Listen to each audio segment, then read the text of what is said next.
Assalamualaikum warahmatullahi wabarakatuh.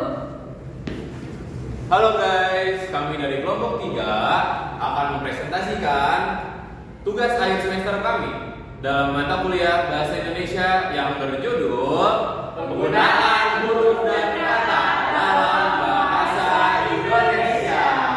Oke teman-teman, untuk yang pertama saya akan menjelaskan tentang huruf abjad. Huruf abjad berjumlah 26 huruf dan terbagi menjadi dua bagian, yaitu huruf vokal dan juga huruf konsonan. Huruf vokal terdiri dari A, E, I, O, dan juga U. Sedangkan huruf konsonan yaitu semua huruf kecuali huruf vokal yang tadi telah disebutkan. Dan selanjutnya ada juga huruf diftong. Huruf diftong adalah gabungan dari dua huruf vokal seperti A dan I, A dan U, E dan I, dan juga O dan I. Selanjutnya ada juga gabungan huruf konsonan seperti K dengan H, N dengan Y, N dengan G, dan juga S dengan Y. Selanjutnya saya akan menjelaskan tentang penggunaan huruf kapital. Penggunaan huruf kapital diantaranya yang pertama bisa sebagai huruf pertama pada awal kalimat. Lalu yang kedua sebagai huruf pertama setelah tanda petik, dan yang ketiga sebagai huruf pertama unsur-unsur nama orang. Lalu yang keempat sebagai huruf pertama nama bangsa, suku, dan bahasa. Kemudian sebagai huruf pertama nama tahun, bulan, hari, dan hari raya, dan juga peristiwa sejarah. Selanjutnya huruf kapital digunakan sebagai huruf pertama nama gelar kehormatan, keturunan, dan keagamanan yang diikuti nama orang. Lalu sebagai huruf pertama nama geografi, huruf pertama unsur singkatan nama gelar, huruf pertama kata ganti Anda, huruf pertama kata penunjuk hubungan kekerabatan, huruf pertama unsur nama jabatan dan pangkat yang diikuti nama orang, huruf pertama dalam ungkapan yang berhubungan dengan nama Tuhan dan kitab suci, termasuk kata pengganti untuk Tuhan. Huruf pertama semua unsur nama negara, lembaga pemerintah, serta nama dokumen resmi. Dan yang terakhir, huruf kapital bisa digunakan sebagai huruf pertama setiap unsur bentuk ulang sempurna yang terdapat pada nama badan, lembaga pemerintahan, dan dokumen resmi. Selanjutnya adalah penggunaan huruf miring. Penggunaan huruf miring itu bisa untuk menuliskan judul buku, judul film, judul acara televisi, daftar pustaka, dan nama media massa. Lalu penggunaan huruf miring juga bisa pada menegaskan atau mengkhususkan huruf, bagian kata, atau kelompok kata dalam kalimat. Dan yang terakhir, penggunaan huruf miring juga bisa untuk menuliskan kata atau ungkapan dalam bahasa daerah atau bahasa asing. Selanjutnya adalah tentang penggunaan huruf tebal. Huruf tebal digunakan untuk menegaskan bagian tulisan yang sudah ditulis miring. Dan huruf tebal bisa juga digunakan untuk menegaskan bagian karangan seperti bab atau subbab. Oke, selanjutnya kita akan membahas kata dasar. Apa sih kata dasar? Kata dasar adalah kata yang berupa kata dasar ditulis sebagai satu kesatuan. Oke, satu kesatuan. Selanjutnya ada kata turunan.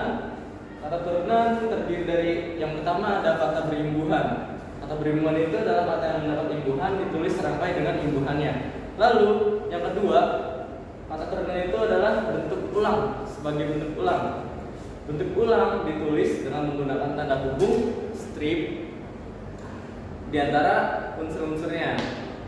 Selanjutnya yang ketiga ada gabungan kata. Gabungan kata ini termasuk istilah khusus ditulis terpisah.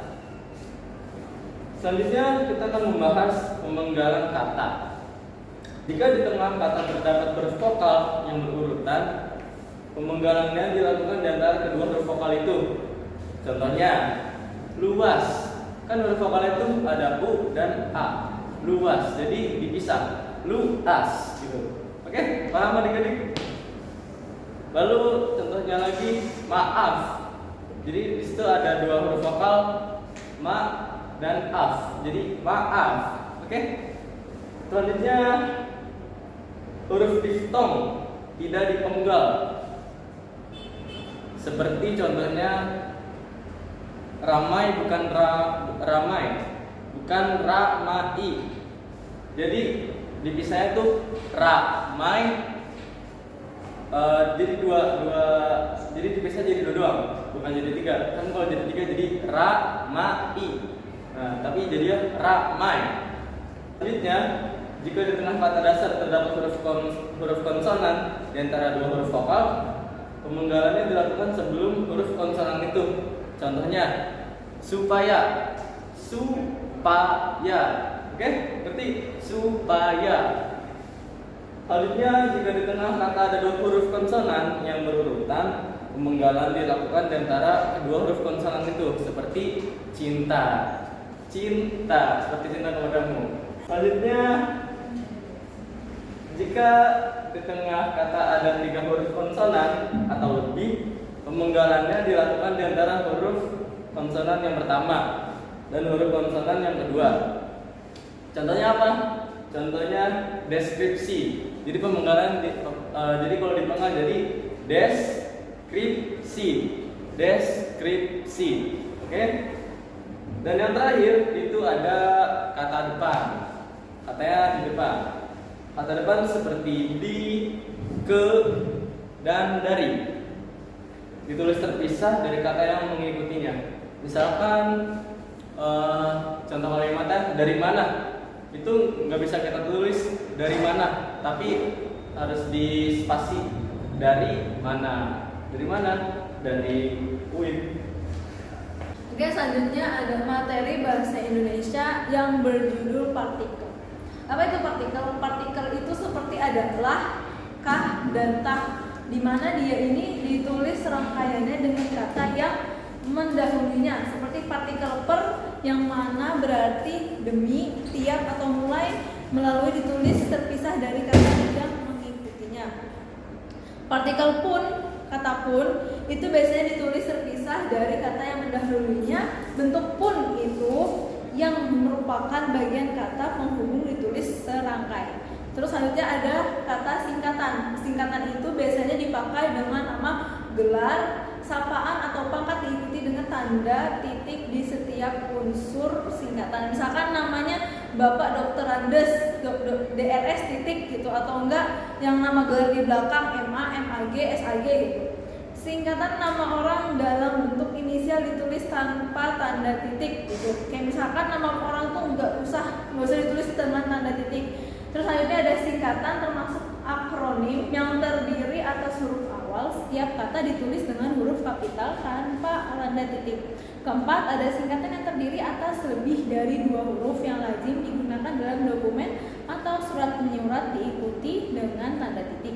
Yang kelima, ada singkatan yang terdiri atas dua huruf yang lazim digunakan dalam dokumen atau surat menyurat diikuti tanda titik pada setiap huruf. Yang ketujuh, ada singkatan suatu ukuran, takaran, dan timbangan yang tidak diikuti tanda titik kayak kilometer, km, terus kayak sentimeter, cm gitu dan lain sebagainya. Terus next ada nomor 8, ada akronim, yaitu nama diri yang berupa gabungan huruf dan suku kata atau gabungan suku kata dari deret kata ditulis dengan huruf awal kapital. Selanjutnya ada kata ganti ku, kau, ku, mu, dan nya. Kata ganti ku dan kau ditulis rangkaian dengan kata yang mengikutinya. Sedangkan kata ku dan mu dan nya itu ditulis rangkaian dengan kata yang mendahulunya. Kata ganti kau yang bukan bentuk terikat ditulis terpisah dengan kata yang lain. Terus selanjutnya ada kata sandang, yaitu si dan sang. Kata si dan sang ditulis terpisah dari kata yang mengikutinya. Misalkan si spasi pembunuh, si spasi pemalas gitu. Kata sang ditulis dengan huruf awal kapital jika merupakan unsur nama Tuhan. Oke, selesai. Hai, kenalin nama gue Zikron Danisan, asal gue dari Bogor, oke? Halo, gue Farhana Febriani dari Jakarta. Nama saya Ananda Zafir Asakawi. Kalian bisa panggil Owi atau Zafir. Saya tinggal di Cinere, Depok. Depok ya, bukan Bogor, bukan Jakarta. Depok kota. Oke, nama saya Venisa Wibisono Putri, asal lahir di Batam 12 Juni 2004. Thank you.